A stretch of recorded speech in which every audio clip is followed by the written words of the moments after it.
guys, we are going to go through our squat tutorial today. So we're going to be covering the back squat and the front squat, how to get into it, all your safety features that you should be looking for, and bracing and things like that. So we're going to start, we're going to get into it, and we're going to do this with my friend Bianca. And she's going to be my client or someone I can demo this with. So first thing we're going to talk about is your passive squat, and this is a really good way to find your foot stance of where your feet should be placed when you're squatting. So obviously we all have very different anatomy, so something I always say to my clients is that even if it feels right on my body and the placement's right for me, that may not necessarily be right for you because your pelvis is maybe structured slightly differently anatomically. So with all the advice I give, just make sure you're aware of the fact that there's some slight tweaking that you may need to put into the advice, and also some experimentation that you need to play around with to make sure you're understanding your body and your own unique anatomy. Okay, let's go into a passive squat. So Bianca, I want you to hold onto the railing and just come into a squat position and go down as low as you can, letting your lower back round. So see how we're getting past kind of this 90-degree angle with the knee, and her lower back here is actually rounding a wee bit. And that's a-okay. So in a passive squat you can do this. We wouldn't want to see that in an active squat. But how's that feeling for you, Bianca? Yeah, that feels fine. And your hip socket doesn't feel crunchy or painful? No. And we've got knees tracking over our toes. Also, now I want you to try and take your hands off the bar, and you may need to shift your weight forward and see if you can go into yeah, there we go. Okay, so that is your lowest range passive squat. So that's really awesome, really good for you to sit into that position, get your back and your hips and your knees and your calf muscles used to that position, but we would never go that low in an active squat. All right, coming back up. So you may find that you are not able to get that low. Sometimes you'll have restrictions in your calf muscles and your knees or hips, and that's okay. Passive squats are a really good mobility exercise to do before squatting, just so you can assess kind of how your body's feeling. And also at that point, if you do that with a coach or with someone else, they might be able to assess your body and see what mobility exercises you might be able to work on, so that when you go into your active squats or just day-to-day life, you can improve those slight those slight ranges that need to be improved. So for example, most people have quite tight calf muscles, so that's your dorsiflexion, so we want to work on creating range there so you can get lower into your squats. But that's a kind of a talk for another day. So now what we're going to do is we're going to find our active squat position. So I want you to say side on to me, and I want you to place your feet into the same foot pattern that you were in your passive squat. So usually for everyone that means slightly externally rotating from the hips. So it's as if we're kind of opening up like two door handles and we're externally rotating from our hip socket, and that means our toes are slightly open. So it's not coming just because you're forcing your toes out, it's coming from the hips tracking down to the knees to the toes. Okay, so we're in that foot stance, that's our natural foot stance. And now I want you to remember that same feeling of sitting back into a seat and come as low as you can without rounding through your lower back. So we're coming down, and then we're coming up, we're driving through those heels, keeping our knees tracking over toes. And so this is now more of an active squat because we're activating those muscles. As we're coming down to the bottom, we're not releasing and sinking into our back, we're keeping those muscles really active. Awesome. Now we're ready to get into the bar. Okay guys, now we're going to go into the bar. I'm going to take the camera and we're going to have a look up close at this bar, and Bianca's going to kind of demonstrate. We're just going to go through some safety features because safety is important. Okay, so we have the barbell.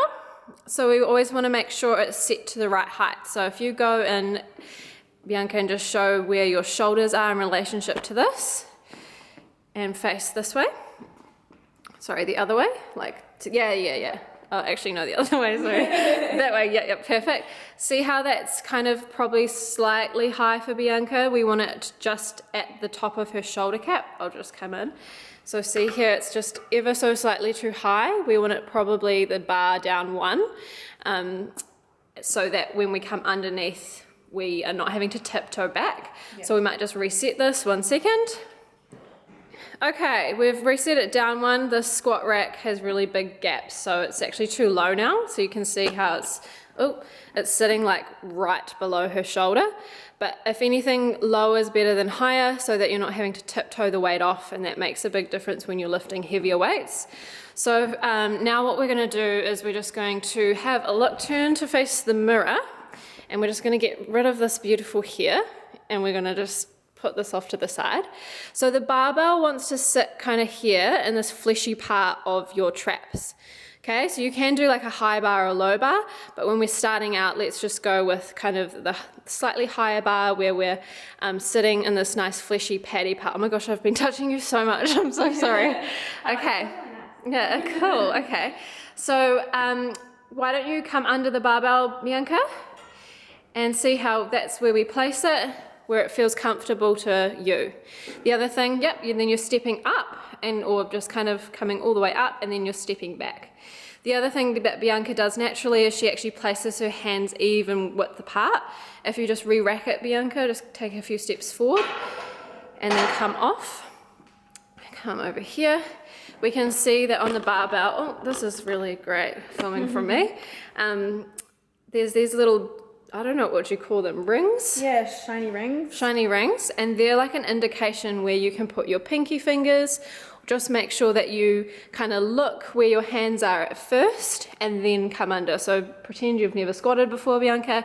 She would have a look at that bar, make sure it's the right height, and then look at those little rings, make sure her hands are equal distance apart, and then come underneath the barbell, place it in that comfy part in the neck. Then she steps up, and then she walks back. Then she goes into her neutral stance, her neutral squat stance, and then she's ready to begin. Safety racks.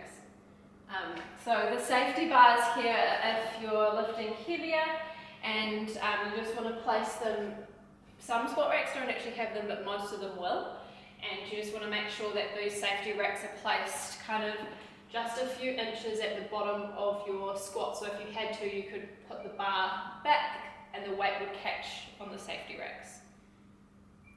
Cool. Okay, now we'll go into bracing.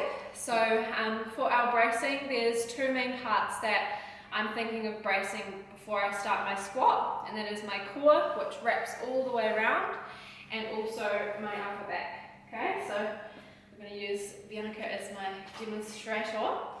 So with your core, when you're bracing, you don't want to think of just kind of your abdomen here. It's not just these abs, it's actually all through your obliques, all the way wrapping around, and your transverse abdominis, which is these muscles that wrap like a corset all the way around.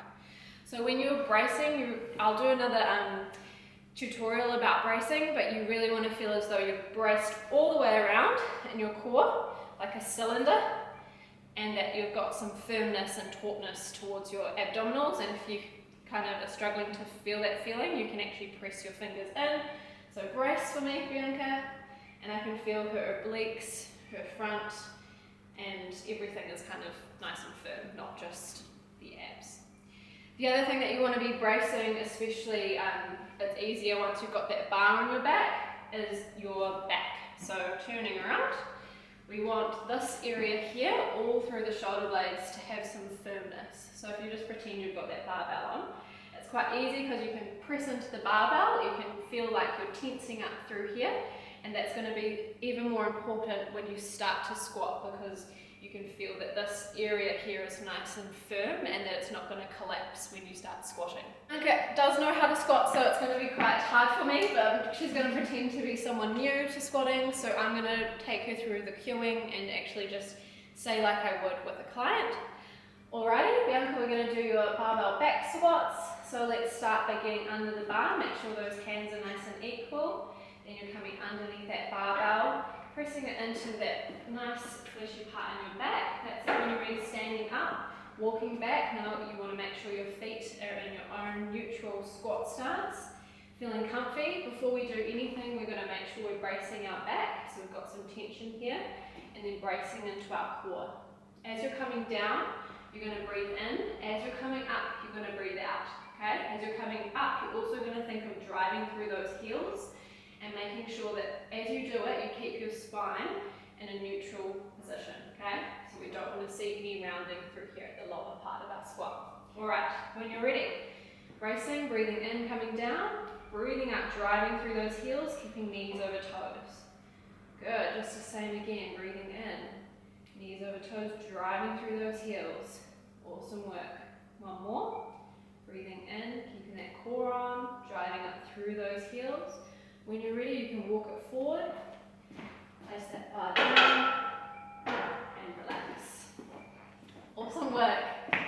Woohoo! Yes! That was awesome. Thanks for demonstrating.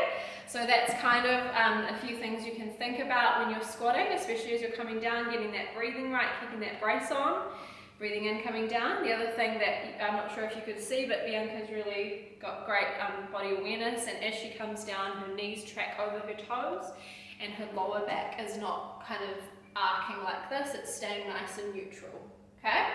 So that's something to practice first, just with the barbell, making sure that form's really strong and secure before you start loading weight. So obviously that was just 3 reps to give you a demo, but normally you would do whatever's programmed, something like 10 or 12 or 15 reps, and that's building endurance and that body awareness. If the reps are lower, on something like 5, you'd be working more into a strength range. That's on my build program, and there I would be expecting that your technique's really solid so that you can lift those weights heavier and really challenge yourselves. Before we go any further, I'm just going to go over a couple of things to look out for. So these would be, I'd say, common faults in your squatting. So one would be that your tempo is just all over the place. So what we did here was a common tempo, which is 2, 1, 2, and then 0. So you're going 2 seconds down, 1 at the bottom, 2 seconds up, stop, come back again. So someone who may be new to squatting might start doing things like really fast and then slow, or just kind of going slow but then fast at the bottom and then coming up. So you want to make sure that you're not losing control, especially at the bottom, because that's when you can lose your brace, and that's when it's the most demanding, is at the bottom of your squat, because that's when you're having to push up and use all of that strength to get back up out of your squat. Do you want to show me a butt wink? Yeah. Okay, with the butt? Yeah, with the butt. So this is the butt wink. This is when the lower back rounds, and this is really what we don't want. So we're coming down, and then all of a sudden we've got into that passive range and we're not actually supporting ourselves. You can come back up, and that's quite dangerous. So actually I'm going to go facing this side, Bianca, just to get a really good, clear example. All right, try that again. See how we've lost that nice kind of curve in that lower back? Yeah, and see how she has to kind of, as she pushes up, we then start to see it come again. Yep, so there it comes back into engagement. Yeah, so we don't want to go that low, that we're having that butt wink. Cool, you can place it back. We'll show the one where your knees collapse in. Yeah. So this is easiest to see from this angle. Okay, so watching the knees, when you're ready. Ugh, it doesn't look good, Bianca. No. So that's really dangerous on the inside of the kneecap, the ACL ligaments. So we don't want that either. All these are at the feet. So one is when you're coming down and your knees track too far forward, or you pop those heels off. So do you want to demonstrate that one? And then we'll talk about the other one. So we're really looking in at the feet here. Yep. Yeah, no, it's not good. So we don't want that. Coming forward, you can re-wrap. So the first one is often when you don't have enough range in your ankles, so you've got relatively immobile ankles, and you're compensating for the fact that you can't get lower through lifting your heels. So what you have to do is either put a plate underneath your feet, go into an elevated squat, or you just need to wait until you improve that range before you start getting lower. Sometimes it's a little tricky because mobility takes a lot of time to improve, but it's a bad habit, and it's not great to be placing all that weight into your toes and not having your heels to ground you. It also makes it harder to engage your glutes as you're coming up because you're just not in a very optimal position to do that. The next one we're going to talk about is rolling feet inward, which is pronating your feet. And again, it's just not structurally great for your feet, so sometimes it's harder to see this one because it's very minute, but it's still one that I would try to avoid. So Bianca's going to give us a demo again. So really watching at the feet level here and see how it's not as easy to see, but she's definitely rolling inward with those feet. And actually, could you try rolling out? So this is the opposite. Sometimes it's hard to demonstrate as well, but it happens as well where you're supinating, rolling outwards. Yeah, thank you. So to correct that one's a little bit trickier. You do have to kind of do specific exercises just for your feet to strengthen up your feet, things like calf raises and doming to understand what are you doing. Are you rolling out, are you rolling in? And then you have to strengthen and reprogram that movement pattern. So often if you can see that's happening, you can still squat, just be mindful of it, and then try to do some things to help your feet to make sure you're not continuing to do that, because you may over time find that you get some strains or injuries if you are doing that. Yeah. Okay, I feel like that was a great tutorial. How do you feel? I feel like it was awesome. You feel like you're ready to squat? I am. Okay, we just did a back squat there. I think we'll leave front squat for another video. Sorry guys, I said front squats, but I think that's enough information for you today. Okay, thanks guys. See you next time.